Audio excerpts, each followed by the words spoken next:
No, COVID-19 is not airborne. COVID-19 transmits via droplets, and what we mean are these small little particles of moisture, liquid. These particles, when they come out of your mouth, they drop. And so that's why we say between 1 and 2 meters. Anything beyond that, they don't disperse.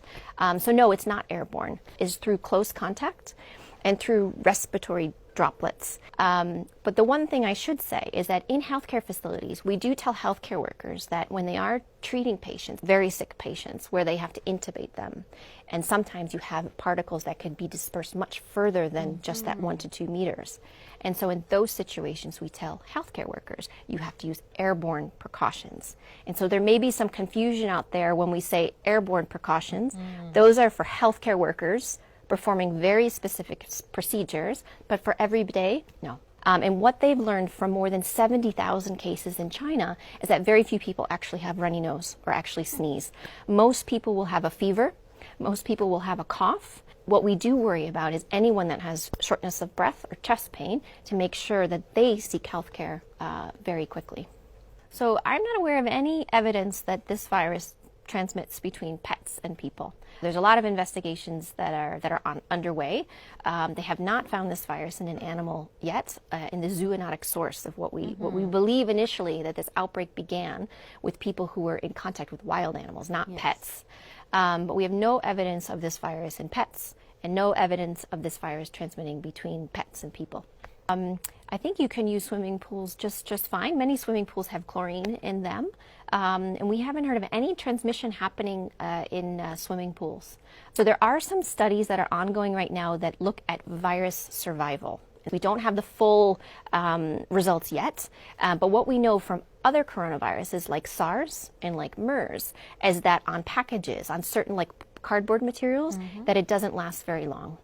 What is important, though, on certain other surfaces like plastic, that the virus can be inactivated by disinfectants.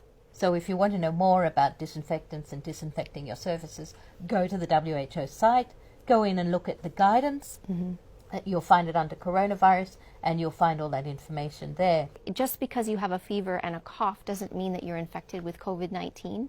That's really important. It's also flu season. So there's a lot of people around who have the sniffles, who have a cough, who have a fever. Talk to your colleague, express your concerns, talk to your employers, and just see how can you make sure that you continue to be able to work. And there's a lot of ways in which you can work from home, if that's possible with your type of job. Sounds very simple. It doesn't sound very exciting, but it is incredibly important that you make sure that you wash your hands with soap and water. And if you don't have soap and water, you can use an alcohol-based rub. The second thing that you can do is what we call respiratory etiquette. Sneeze or cough into your elbow, or you use a tissue, and then you throw that tissue away, and then you make sure you wash your hands. And the third thing that is really important is to educate yourself.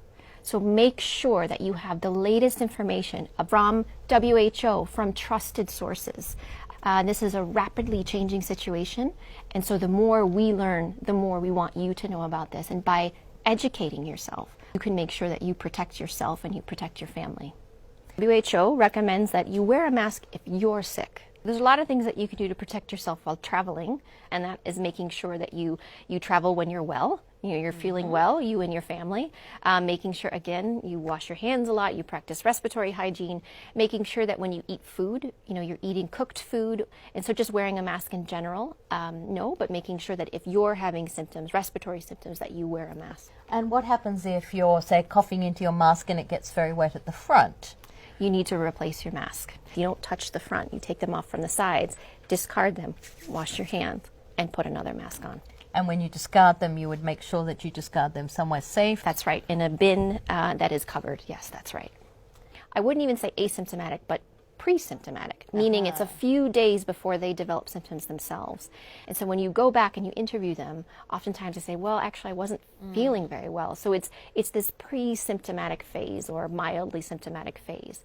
Having said that, it is possible, and we do have some case reports of truly asymptomatic people that can infect, but we don't believe that they play a major role in transmission. The important number of days has to do with what we call the incubation period, the time that you are infected to the time that you develop symptoms. We believe that most people will show symptoms 5 or 6 days after they are actually infected. What we look for is we look for case pairs. So if I'm a case and you are one of my contacts, then we follow you for a certain number of time to determine how long it takes for you to develop symptoms. So we are constantly looking at data that's coming from countries, and as of right now, we feel very confident that 14 days is the right upper bound. We are learning about what this virus can do in different countries. You know, there's a lot of cases in China, and there's some colder climates there. I was in Beijing recently, but I was also in Guangzhou, which is more southern part of the country, which was much warmer.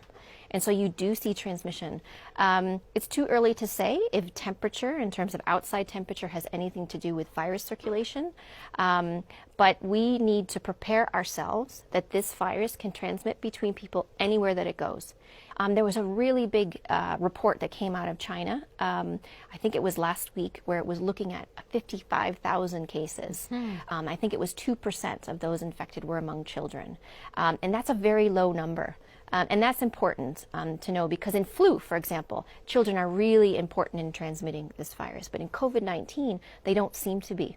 We don't know why yet. And so that's a big point of research.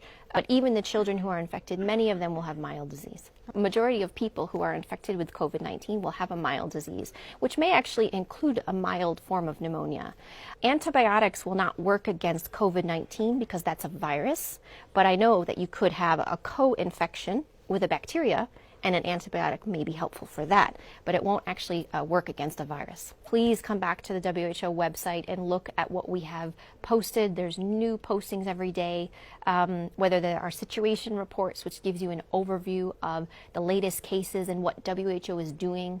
There are myth busters, there are videos that can help you, teach you about, like I said, how to wash your hands, how to make sure you wear masks appropriately, and many other things. But please do continually, read about this and look at the websites and make sure you have the latest information at hand.